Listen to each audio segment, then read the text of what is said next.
So I'll try to pull it back in here without missing the wood again. I know I need to trim a little bit more right here. It's still grabbing the fender. I'll take these over fenders off and start cutting that out. And that won't really cost me any money at the moment, other than the riv nuts I need to put in, but I'll get those later. So for now, I'll just go ahead and start cutting out the rear quarters and stitching them back together the right way. We'll see what we can do. We'll lower the coilovers, add some camber, and let's see if we can get tucking those wheels. That was definitely more of a success that time. It seems like loading it in backwards was a lot easier than pulling it forwards. Mainly because I guess the bumper's not hitting the woods and sliding it out the way. So I got the car in the shop. Just gonna reverse it some more, as much as I can inside. This is why I need a bigger shop, guys. I can't wait till the day I get a bigger shop, because as you can see, I'm maxed out over here. So before I start cutting it up, I just want to show you guys kind of the fitment, how it is right now. I mean, I got about an inch wheel gap right now, and wheel gap is no good except for the front. I'll do something with that later, but I just wanted to give you guys a quick visual of what it looks like right now.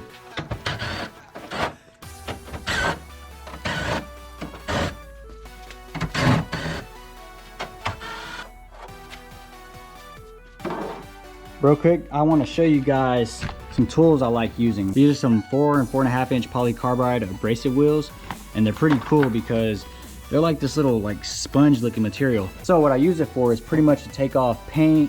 It'll remove some rust, Bondo, like all kind of stuff without actually taking any metal material off. So we know these quarter panels are thin enough as it is, and everyone knows thinner sheet metal is harder to weld.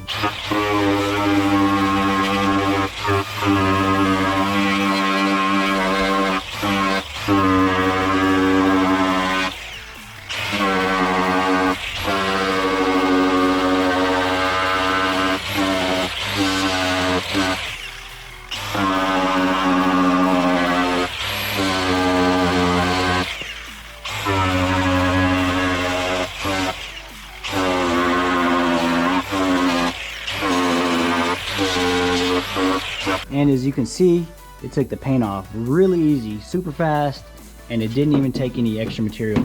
Like the metal's not even hot to the touch, not even warm actually. So that's why I like using those things. I drew me some blue reference lines on where to cut. So I'm just gonna go a little bit below the body line right there and about 2.5 inches up all the way across. And I just cut along that line. As I mentioned in the BMW video when I did the quarter panels, my first time ever welding was cutting up one of my first 240s ever, and I didn't know how to weld. I didn't know how to do anything, but I thought I could do it for some reason. I mean, I did, but it came out like crap. So this is another chance for me to redeem myself, and this is gonna be a way better job, like 10, 11 times, 20 times better than the other core car that I chopped up.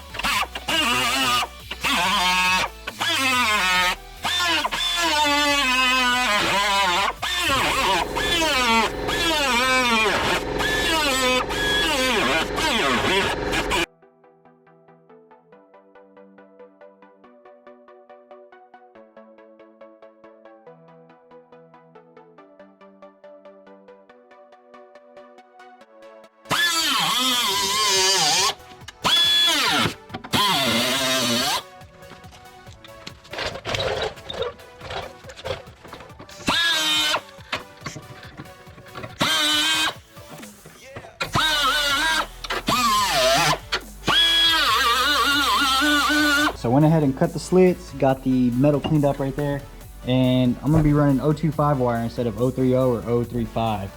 The reason why is this thinner wire helps welding the quarter panels together. That way you're not blowing through. Isn't that right, young man? That is true. That's true. Very true. So by doing that, make your life a lot easier.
So I got this all stitch welded up. I'm gonna go through, let it cool down, and continue stitch welding it all the way up, and then cut that tab off and blend it all together so it's nice and smooth and it looks like nothing ever happened.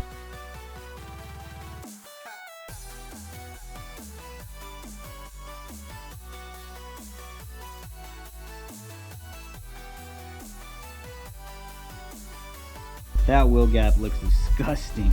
It's nasty, but I have clearance to go down lower, so that's a good thing. That wasn't too bad at all.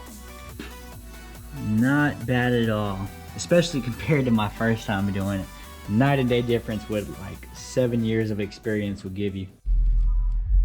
Now let's cut these bad boys off and start grinding those to smooth it all together.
Man, I forgot to show you guys before I hit it with the undercoat, but not sure if you can tell now, but all the welds were smoothing out and it looked pretty good. But I went ahead and hit it with some undercoat so it doesn't start rusting or have bare metal anywhere.